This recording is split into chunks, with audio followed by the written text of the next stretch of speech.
Same ಫೀದರ್ಸ್, ಒಂದೇ ಥರದ ರೆಕ್ಕೆ ಇರೋ ಹಕ್ಕಿಗಳು ಒಟ್ಟಿಗೆ ಹಾರ್ತವೆ ಅಂತ. So birds of same number become white. ಇಬ್ಬರು ಚೆನ್ನಾಗಿ ಮಾತಾಡೋರು. ಇದ್ಯಾವುದು ಹೊಸ ಮುಖ ಅಂತ ನೋಡಿದ್ರೆ ನಮ್ಮ ಚಾನಲಲ್ಲಿ ಬೇರೆ ಯಾರೂ ಅಲ್ಲ, ಇವರು ಸಂಖ್ಯಾಶಾಸ್ತ್ರ ಹೇಳ್ತಾರೆ. ನಮಗೆ ಗೊತ್ತಿರಲಿಲ್ಲ ಇವ್ರು ಹೇಗೆ ಹೇಳ್ತಾರೆ ಅಂತ. ಬಟ್ ಇವ್ರ ಹತ್ರ ಕೂತ್ಕೊಂಡು ಮಾತಾಡುವಾಗ ಇವ್ರು ಹೇಳಿದ ಪ್ರತಿಯೊಂದು ಮಾತುಗಳು ಕೂಡ ನಮ್ಮ ಲೈಫಲ್ಲಿ ನಡೆದಿದೆ. ಸೊ ಇವ್ರ ಬಗ್ಗೆ ಒಂದು ಕ್ವಿಕ್ ಇಂಟ್ರೊಡಕ್ಷನ್ ಇದೆ, ಬನ್ನಿ ಕೇಳೋಣ. ಓಕೆ, ನನ್ನ ಪರಿಚಯ ಕೇಳ್ತಾ ಇದ್ದೀರಾ. ನಾನು ಗೋವಿಂದ್ ಶೆಟ್ಟಿ ಅಂತ ಫ್ರಮ್ ಭಟ್ಕಲ್, ನೇಟಿವ್ ಪ್ಲೇಸ್ ಕೊಣಾರು. ಈಗ ಮಾರುಕೇರಿಯಲ್ಲಿ ಮನೆ ಇದೆ. Retired maths teacher, subject physics mathematics major ನಂದು. ಹೈಸ್ಕೂಲ್ ಮಾಸ್ಟರ್ ಆಗಿದ್ದೆ, ಫ್ಯಾಕ್ಟ್ರಿಗಳಲ್ಲಿ ಕೆಲಸ ಮಾಡಿದ್ದೀನಿ, ಸೇಲ್ಸಲ್ಲಿ ಕೆಲಸ ಮಾಡಿದ್ದೀನಿ, ಬುಕ್ಸ್ ಸೇಲ್ಸ್ ಮಾಡಿದ್ದೀನಿ, ಎಲ್ಲ ಮಾಡಿ ಇವತ್ತು ಈ ನಾಲೆಜ್ ಇರೋದ್ರಿಂದ ಇಲ್ಲಿ ಸಂಖ್ಯಾಶಾಸ್ತ್ರಜ್ಞ ಅಂತ ಕೂತಿದ್ದೀನಿ. ನಿಮ್ಮಂಥ ವಿದ್ಯಾವಂತರು ಅನೇಕ ಜನ ಬರ್ತಾರೆ.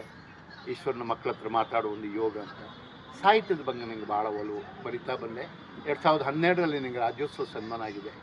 2014ನೇ ಇಸ್ವಿಲಿ ಕನ್ನಡ ಕಟ್ಟುವ ಮೌನವಿದ ಗೋವಿಂದ್ ಶೆಟ್ಟಿ ಅಂತ ಉತ್ತರ ಕನ್ನಡದ ಒಂದು ಪತ್ರಿಕೆ ಇದೆ, ಕರಾವಳಿ ಮುಂಜಾವು ಅಂತ. ಅದರಲ್ಲಿ 8 ಜನರಲ್ಲಿ ನಾನು ಒಬ್ಬ. ಅಷ್ಟಮಣಿಗಳಲ್ಲಿ ನಾನು ಅಂತ ಅವರು ಅವಾಗ ಬರೆದಿದ್ದರು. ಸೊ ಅಲ್ಲಿಂದ ಈಚೆಗೆ ಸಾಹಿತ್ಯದ ಕಡೆಗೆ ಹೆಚ್ಚು ಒಲವು ಇದೆ.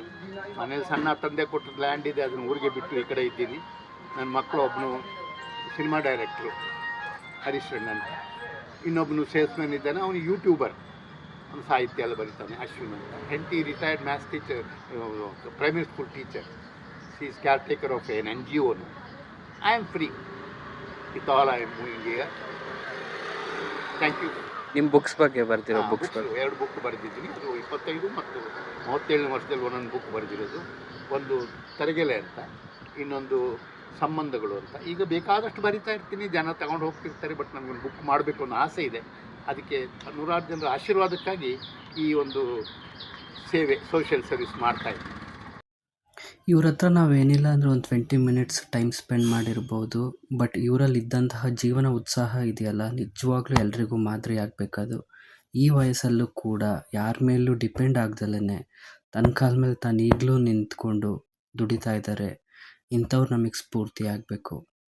ನಿಜ, ಇವ್ರಿಗಿನ್ನೂ ದೇವರು ಆಯುಷು ಆರೋಗ್ಯ ಕೊಟ್ಟು ಕಾಪಾಡಲಿ. ಹಾಗೆ ಇವ್ರು ಹಾಡು ಕೂಡ ಬರೀತಾರೆ, ಅದನ್ನು ಹೇಳ್ತಾರೆ, ಬನ್ನಿ ಕೇಳೋಣ. ದೂರು ನಿಂದೆ ನಾನು ಆತ್ಮ ಜ್ಯೋತಿಯಾಗಿ ಕಾಣುತ್ತೆ ನಿನ್ನ ಕರುಣ. ನೀನು ಆತ್ಮ ಜ್ಯೋತಿ ಅಂತ ಹೇಳಿದ ಮೇಲೇ ನಾನು ಬಂದದ್ದು, ಇಲ್ಲ ಮೊದಲು ಗೊತ್ತಿಲ್ಲ. ಈಗ ನಾ ಹೇಳೋಲ್ಲ, ನಿಮ್ಗೆ ಇದೆಲ್ಲ ಗೊತ್ತಿಲ್ಲ. ನಾ ಹೆಣ್ಣು ಗಂಡು ಅಷ್ಟೇ ಇತ್ತು ನಮಗೆ, ಜಾತಿ ಜಾತಿ.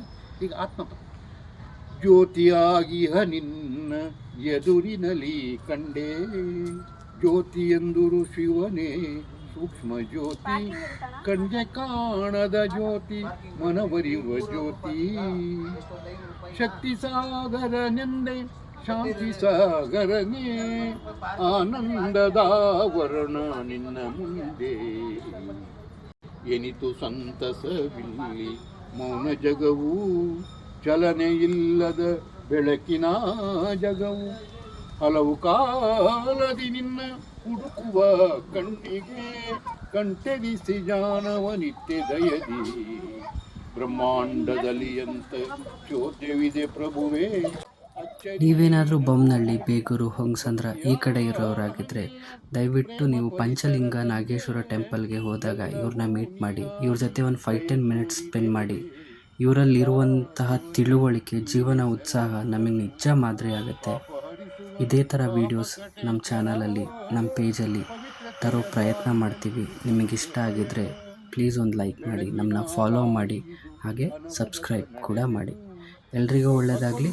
ಮತ್ತೆ ಸಿಗೋಣ. ಬರ್ತೀನಿ. ಮಕ್ಕಳ ಹುಡುಕಿ ನನಗಿಲ್ಲ ಇನ್ನು ಭಯ.